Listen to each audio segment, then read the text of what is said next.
Thank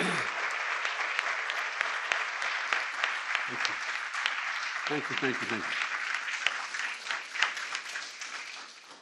Well, thank you, Madam Vice President.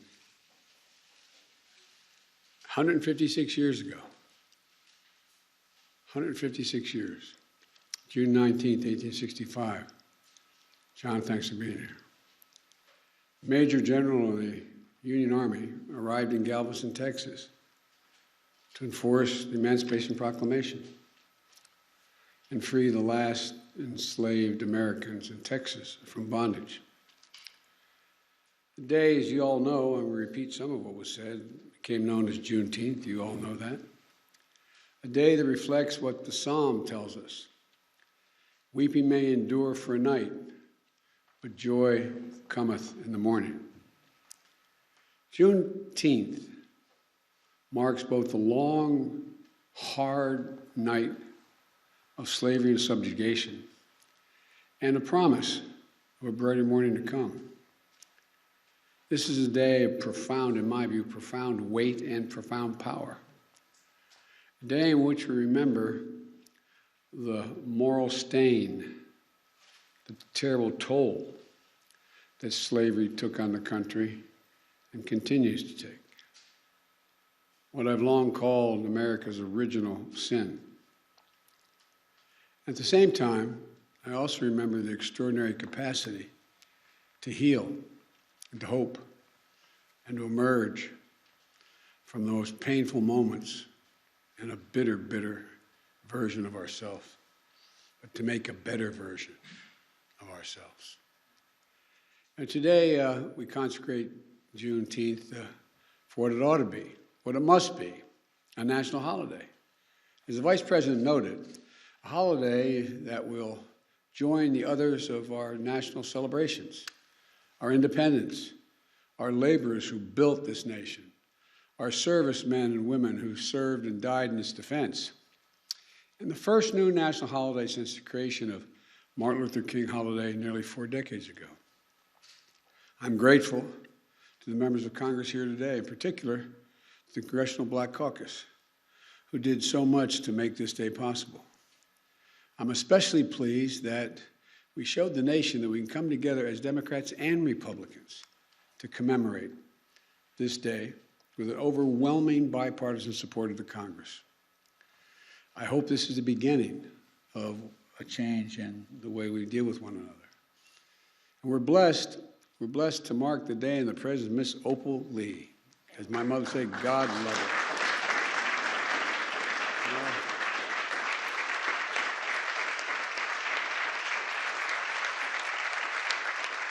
I had the honor of meeting her in Nevada more than a year ago. She told me she loved me, and I believed it. I wanted to believe it. Ms. Opal, you're incredible. A daughter of Texas, grandmother of the movement to make Juneteenth a federal holiday. And Ms. Opal is, you won't believe it, she's 49 years old, or 94 years old. But you are an incredible woman, Ms. Opal. You really are. As a child growing up in Texas, she and her family would celebrate Juneteenth. And Juneteenth, 1939, when she was 12 years old, a white mob torched her family home. But such hate never stopped her, any more than it stopped the vast majority of you I'm looking at from this podium. Over the course of decades, she's made it her mission to see that this day came. It was almost a singular mission. She's walked for miles and miles, literally and figuratively, to bring attention to Juneteenth, to make this day possible. I ask once again, we all stand and give her a warm welcome to the White House.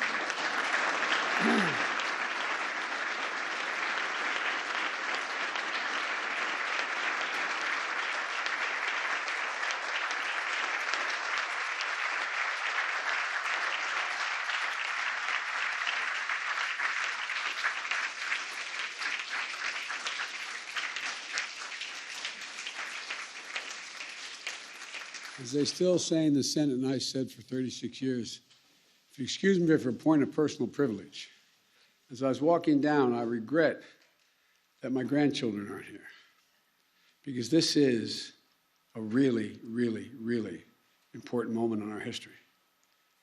By making Juneteenth a federal holiday, all Americans can feel the power of this day and learn from our history and celebrate progress and grapple with the distance we've come, but the distance we have to travel, Jim.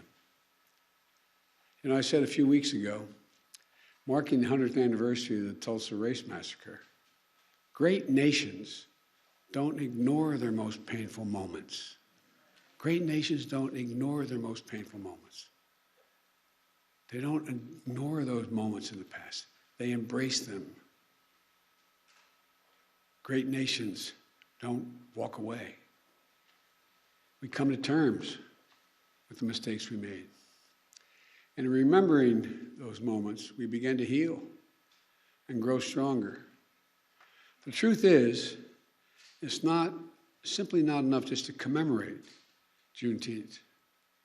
After all, the emancipation of enslaved Black Americans didn't mark the end of America's work to deliver on the promise of equality. It only marked the beginning. To honor the true meaning of Juneteenth, we have to continue toward that promise, because we've not gotten there yet. The Vice President and I and our entire administration and all of you in this room are committed to doing just that.